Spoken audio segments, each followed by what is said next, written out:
StrayAllDay.com. Now tuned into the show where you learn the discipline to show up day after day to do the work, the confidence to put yourself out there boldly and authentically, and the mental toughness to continue showing up, doing the work, putting yourself out there, even when the success you've expected to achieve has yet to be achieved. And on top of all this, you get a huge dose of personal initiative. That is the go-getter energy that moves any one of us, including yourself, to go and make things happen instead of waiting for things to happen. And then we put all this together into a series of frameworks, approaches, insights, strategies, and techniques, all underneath the umbrella of one unifying philosophy that is called work on your game. My name is Dre Baldwin, also known as Dre All Day, and welcome to the show. And today's topic is we are a society of quitters.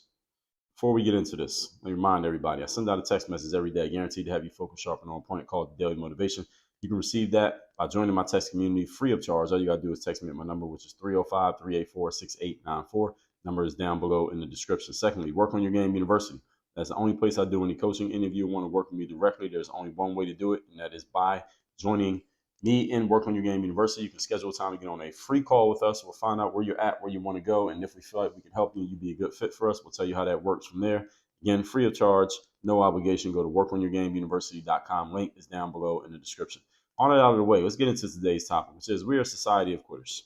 Now, I'm going to frame this episode. This will be another sports related topic, not about sports, but I'll use sports as the frame here because it's what got me thinking about this. There's an NBA player by the name of James Harden. Some of you may be familiar with him. If you're a basketball fan, I know you're familiar with him. Mr. Harden previously played for a few teams in the NBA, but for a year plus, he was a member of my hometown Philadelphia 76ers. I live in Miami, Florida, but I'm actually from Philadelphia, PA. And he was a member of my hometown Philadelphia 76ers, a team that he only played for because he had demanded to be traded from his previous team, which was the Brooklyn Nets, who he played for less than I don't think he even played a full season with Brooklyn. And he was only playing for Brooklyn because he had demanded to be traded from his previous team, the Houston Rockets, who he had played for several years and put up amazing stats, some never before done feats, won an MVP award, didn't win any championships, but was a damn good player, all-star multiple times, all of that, and basically cemented his Hall of Fame, what will be a Hall of Fame career in his years in Houston. The thing is, James quit on the Houston Rockets. They built the whole team around him. Everything was catered to his whims. He was a very good player, but didn't win any championships. Everything was catered to him. And at one point he said, I feel like this team is going as far as it can. I don't feel like we have enough to compete, and I want to play for someone else. He said that out of his mouth, and he was still under contract as the main guy on the team, still under contract, and saying, I don't feel like this team is good enough to compete.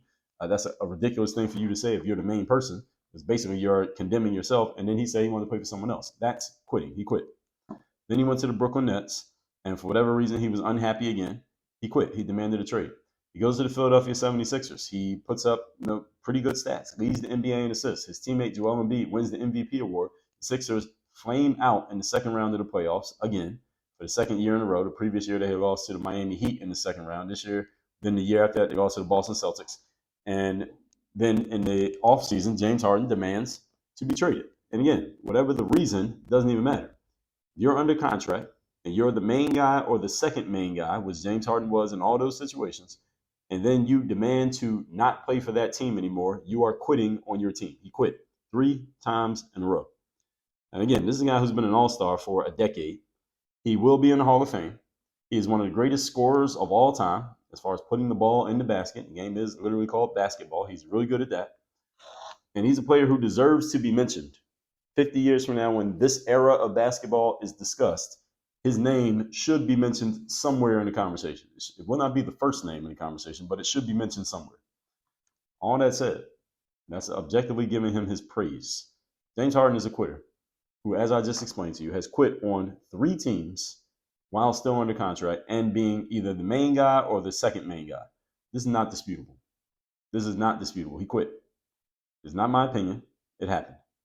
And I want y'all to understand that nothing I'm talking about here is really about basketball. You don't have to be a basketball player to understand what I'm about to talk about here today. I'm simply using the story of Mr. Harden, who some of you, if you're not basketball fans, probably have not heard of this guy.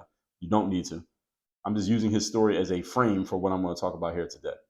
It's a solid reflection of how society these days promotes, condones, and even encourages quitting. Because there are some of you, those of you who are basketball fans, listening to me right now, some of you are listening to this and you don't like the fact that I just called a player who you like a quitter. Now, again, I think James Harden is a good player. You could maybe even say if you compare him to everyone who's ever played basketball, he is one of the greats. That's why he's going to be in the Hall of Fame. That's what the Hall of Fame should reflect, is the great players who have played the game. He will be in the Hall of Fame. He's also a quitter. All right, they're both true. All right, two things can be true at the same time. This guy is a quitter, and despite the fact that he's a quitter, he still has a legion of fans who will defend him tooth and nail to the death. Because on social media, and I told y'all, X is the only app in which I actually engage in back and forth with random people and engage in comments and all that. I engaged in some back and forth with some people about Mr. James Harden, calling him a quitter. And there are people who have found ways to say, well, he didn't quit, and well, he's still this and he's still that, and he's made this much money and this and that. People just find different ways to defend this guy. And this is what I mean. This is a reflection of where society is, that someone can just up and quit 3 times in a row publicly in front of everybody, and they still have people who will defend them tooth and nail. And I'm going to share how all of this affects all of us for the worse. That's the topic here today. Point number 1. Topic, once again, is we are a society of quitters. People quitting as soon as something is inconvenient. This is a normal thing now. Some of you listen to this. I'm talking about you. People just quit. As soon as something's inconvenient, let me just quit. Let me not work through this. Let me not figure it out. Let me just quit. All right. We live in a generation where swiping left and swiping right as soon as something is not to our liking is just normal, accepted, and even encouraged. Let me say that again. We live in a generation where swiping left and swiping right, in other words, let me see the next one. This is just a normal thing to do as soon as something is not to our liking. This has nothing to do with your age range, by the way, because some of you are 50, 60 years old listening to this, and you think I'm talking about your kids or those kids out there, but I could be talking about you as well. It could be affecting you just as much as it's affecting them. There are people in their 50s and 60s who are doing it just as much as someone who's 15 or 16 doing it. Many of us are out there just looking for the next quick fix or the next quick hit, the next shot of dopamine to make us feel good for 2 minutes until we need another shot of dopamine to feel good for the following 2 minutes. Right? Many of us are living our lives this way. This is a mindset that if we had to put, again, all elements on trial, social media will be a co-defendant in this court case. Social media has exacerbated this, but I'm not going to blame social media. It's conditioned people to do this, but again, I can't put it all on social media because social media is just a thing. It's an inanimate platform. It doesn't do anything on its own. It only does things as people use it. So many of us who use social media have not fallen subject to this, but many people who use it have fallen subject, and social media has helped them fall. You get it? And some of us are slaves to this quitting mindset, this next. Let me find something that can give me that dopamine rush for the next 2 minutes mindset. And again, I'll call social media a gateway drug to the mindset of quitting. But again, I'm not going to say social media makes people quit. It can't make you do anything. All right, you choose to use it. I will call it a gateway drug to quitting. And anytime you want to hit, you don't have to do anything. You don't have to stick to anything longer than you want to. And that's where this quitting mindset takes root. Because I'm looking on Facebook, I don't see anything there. All right, let me go on TikTok. I got any notifications? No. Let me go on Instagram. Let me see what's there. No. Let me go on. Let me check my email. No. Let me check my text messages. All right, let me check my disappearing chat messages. All right, there's something. Somebody's messaging me there. All right, now I got my dopamine hit. You're like a drug addict. All right, you're like a drug addict going from corner to corner to corner, trying to find someone who will give you your next shot, your next hit. That's how many of you use social media. Think about it. And this is where the quitting mindset comes in, because you can't stay in anything long enough to deal with the monotony, the inevitable monotony of the process to actually get to a worthwhile outcome. Any worthwhile outcome in life, there is some pain you're going to have to go through. I put a whole frame around this concept in my book called The Third Day, which if you don't have, you can get it by going to thirddaybook.com. If you're watching on video, this is this book that I'm pointing to right here, this red book. And again, the book is called The Third Day, The Decision that Separates the Pros from the Amateurs. You can get that book for free. Just cover the shipping by going to thirddaybook.com. Point number 2. Today's topic, once again, is we are a society of quitters. Number 2. Everything I'm saying here is not to say that there's never a time for quitting. There actually is a time in life to quit. I did a whole episode on this show explaining to you when you should quit in life. It was episode, I know I did one at the very beginning of the show, episode number 2, when the show first launched in 2016, when it is time to quit. And yes, there is a time to quit. Episode 745, why you need to quit right now. Episode 992, I told you what to do when you feel like quitting. Now, that you go either way with that one. Episode number 1706, the secret frustration strategy to push yourself to action and not quit. Episode 1756, how to come from behind and never quit when things look bad. Episode 2102, what is your IQ, which stands for I quit. What has to happen in order for you to quit in your life? Episode 2381, I told you that quiet quitting is for losers. So any of you has ever engaged in quiet quitting, that was a loser behavior. Doesn't mean you are personally a loser, but maybe you are. But that activity of quitting quietly, all right, that's a loser behavior. All right, period. There is a time to quit, despite all that I just said. I have quit jobs, I have quit people, I have quit habits. And I think many of you have done the same three things. The thing is, we can't quit everything just because there's work involved or just because it's not as easy as you thought it would be. That's not a good enough reason to quit anything. And this is what people are doing these days. As soon as something is not going the way that maybe you thought it would go, or it's not as easy as it looked from the outside, people just go look for the next thing that might be a little bit easier than that thing. This is the very reason why I wrote my book called The Third Day. The Third Day is about not the situation when you realize that things are not happening. I mean, it's that moment when things are not as easy as you thought they would be, but the third day is really about the decision that you make in that moment. It's not about the moment itself, it's about the decision. What are you going to do now that you see that it's not as easy as you thought it would be? And now you get to make the decision as to whether or not you'll continue to show up and work through it, or you're not going to continue to show up and work through it. Now, let me tell you the subtitle of the book. Again, the decision that separates the pros from the amateurs. Pros are the ones who make the decision to keep showing up. The amateurs are the ones who keep going from one thing to the next, looking for the next easy thing and staying at the easy thing until it's no longer easy and they go do something else. So here's the key idea, folks. Anything that is worth acquiring in your life, anything that is worth acquiring is not going to be easy forever. You have to go through the hard days in order to get to the good stuff. Many people have never achieved anything in their lives worth achieving. And the reason why is because they don't stick to anything long enough to work through the rough patches. They only want to work with something as long as it's easy. As soon as it's not easy anymore, they don't want to do it anymore. And this is why many people have talent, potential, and ability that never sees the light of day or never comes to full fruition, never goes into full bloom, because you're not willing to do the hard stuff. You're not willing to be disciplined. You have no mental toughness. You don't stick to anything long enough. You only want to stay with it when it's easy. And this is why we have a plethora of amateurs in the world and we have so few professionals. Because a professional is not just about your job title or having the closest parking spot to the building or a corner office or a business card or putting a suit on. Being a professional is about showing up and doing your job every time, regardless of how you feel. Most people don't do that. This is why most people are amateurs by definition. And if you want to be a professional, the key thing is you have to be committed enough that you're willing to show up even when you don't feel like showing up. Doing the job even when you don't feel like doing the job. You can do that, now you are eligible to be a professional. Point number 3. Today's topic, once again, is we are a society of quitters. Number 3. Everyone is just focused on themselves and what's in it for them without considering who it affects and how it affects them.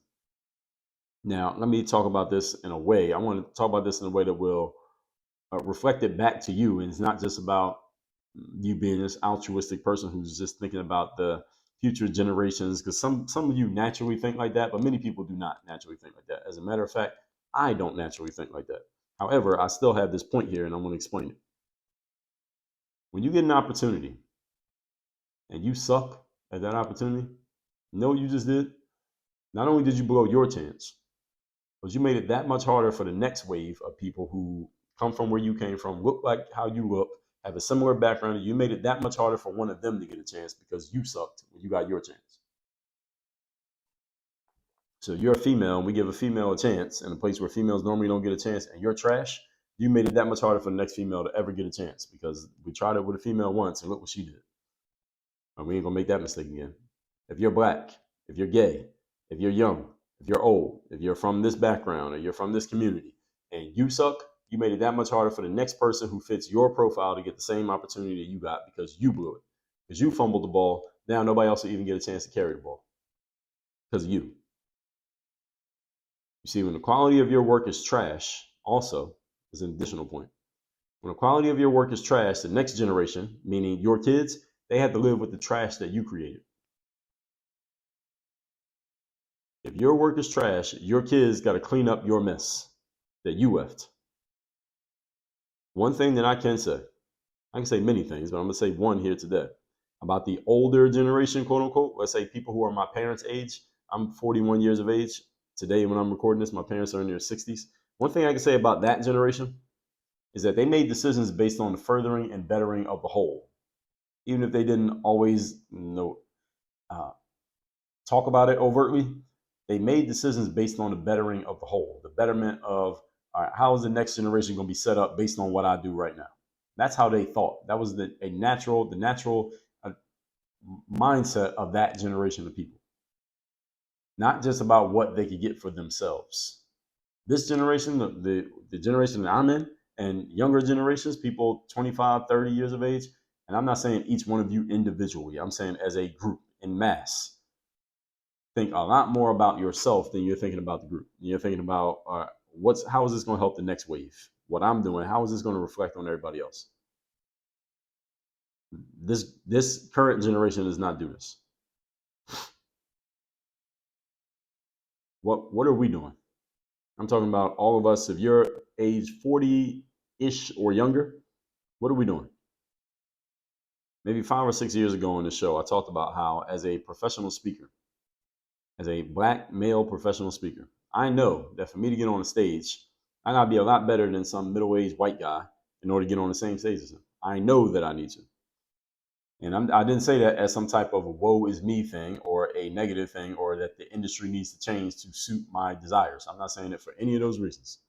I'm saying it as an absolute truth of the professional speaking business. I remember years back, I was talking to a woman who was she was a speaker manager. Her job was basically she had a stable of speakers who she worked with/for, and she would go and get them booked on stages, do speaking gigs. And I was speaking to her because I was we were talking about her possibly representing me to do the same thing. And the first thing she said to me, because her stable was a lot of females, she represented a lot of women.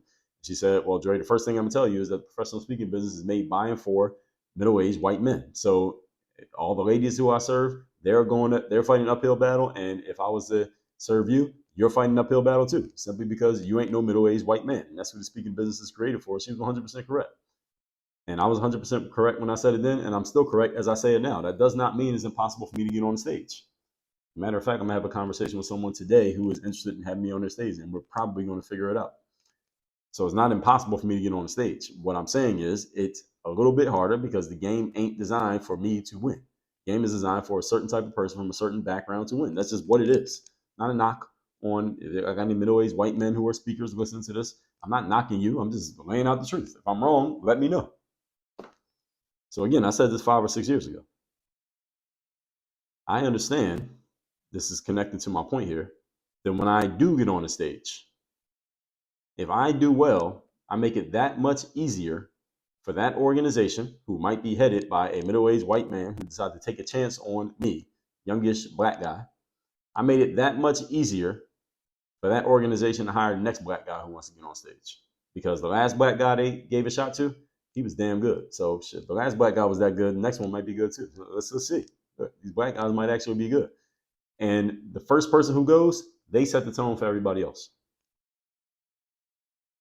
It also means the audience. Listen, the audience at this place, because a lot of times in the speaking business, people go to events over and over and over again. They have these events every year. Many people have events over and over and over again, maybe different locations, maybe different themes, but it's the event. Every year, it's the events that they have. So the audience needs to be open too. The audience might not be used to seeing a black guy get up on the stage in this position, but if I get up there and I do a good job, well, now they'll be open to the next black person who shows up. Because, all right, the last guy was good. All right, let's get this guy a shot. But if the last guy was trash, they're like, all right, why don't we just go back to what we're used to? I also understand that if I suck and I'm trash, I make it that much harder for the next black person to get a shot. See, it's not just about me. And in a thriving society, folks, this is the way people think. In a thriving society, this is how we think.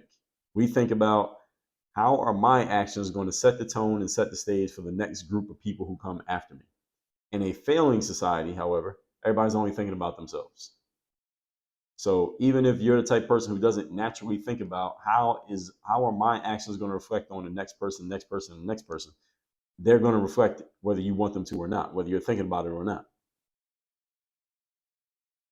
Because your setting expectations in the minds of the people who experience you of what someone else who fits your profile might do next time and whether they even get a shot, let alone, let's just say, whether they get a shot, period.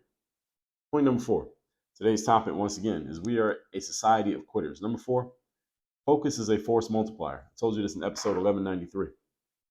When we live in a society where nobody focuses on or sticks to anything, the quality of everything diminishes. If you would like to reach the peak of your powers in any aspect of your life, you need to stick to it long enough for your forces to multiply and your powers to reach their highest point. If you would like to reach the peak of your powers in any aspect of life, you need to stick to something for long enough for your force to multiply and for your powers to reach their peak. Your powers cannot get to their peak if you keep changing your mind and going from one thing to the next. You got to stick around something long enough for it to work. I know a lot of people, both male and female, who are in their 40s, who want to have kids but do not have kids. And the main reason why they don't have kids is because they haven't stayed in a relationship long enough to feel comfortable having children with that other person, whoever that other person may be. And the sad reality is many of them will end up not having kids at all, even though some of them want to have kids because they never solved this problem. There was a time limit on it. I'm using that just as an example here, a frame of reference for the fact that there's not a lot of stick-to-itiveness going on in our society. That doesn't mean you should stay in a relationship with someone who you don't like, just because of what you heard on Dre's show. I'm just using it as an example. We need more stick-to-itiveness in our society. It will lead to higher quality performance, higher quality results. It will make for a better generation for the next wave of people. I think most of you listening to this either have kids or will have kids. Even if you don't, you care about the next wave and what it looks like, right? And many of you are going to be around 20, 30 more years, and you're going to experience the next wave, whatever it happens to be. So you will probably want it to be quality, right? Because you got to live through it. And the sad reality is we got a lot of people who quit so easily and so quickly and so flippantly that the quality overall of what we're producing is low because of this. So we need some people to stand up one at a time, those of you listening to this, and let's just bring the quality back of what we're doing. All that said, let's recap today's class, which is we are a society of quitters. Again, I use the example of James Harden, who is a Hall of Fame basketball player, highly respected with a lot of fans player, and going to be in the Hall of Fame. He's technically not in it yet, but this guy has quit. The last 3 teams has quit on him, and he still has people saluting him and supporting him and being big fans of his and just dancing around the fact that he has consistently quit on his teams, even though he's the main guy, even though he was still under contract. And this is endemic of where we're at. Point number 1, people quit as soon as something is inconvenient. We live in a generation of swiping left and swiping right. Nobody sticks to anything long because they know they can always just go to the next thing. Number 2, this isn't to say that there is not a time for quitting. There is a time for quitting in life. I've quit people, I've quit habits, I've quit jobs. Is that we can't quit everything just because there's work involved. If you're quitting, you need a framework for why you're quitting. And in those episodes that I referenced earlier here, they're all down listed below in the description. You can go listen to those so you know that framework for when to quit and when not to. Number 3, many people these days are just focused on themselves and what's in it for them without considering who it affects and how. Understand every action you take now is going to affect the next wave that comes after you. Whether they're your kids, whether it's somebody else's kids, society is affected by what this current group does because we're going to either make it better or make it worse for the next group. There is no neutral in life. You're either building or you are destroying. So what are you doing with your habits and your actions on a daily basis? Are you making things better and moving yourself forward, or are you staying stagnant and going backwards? Text me, see you in my text community. My number is 305-384-6894 and workonyourgameuniversity.com. It's the only place to be coached by me, only place to work with me directly. Get access to our full frameworks on mindset, strategy, systems, and accountability, again, at workonyourgameuniversity.com. Work on your game. Dre, all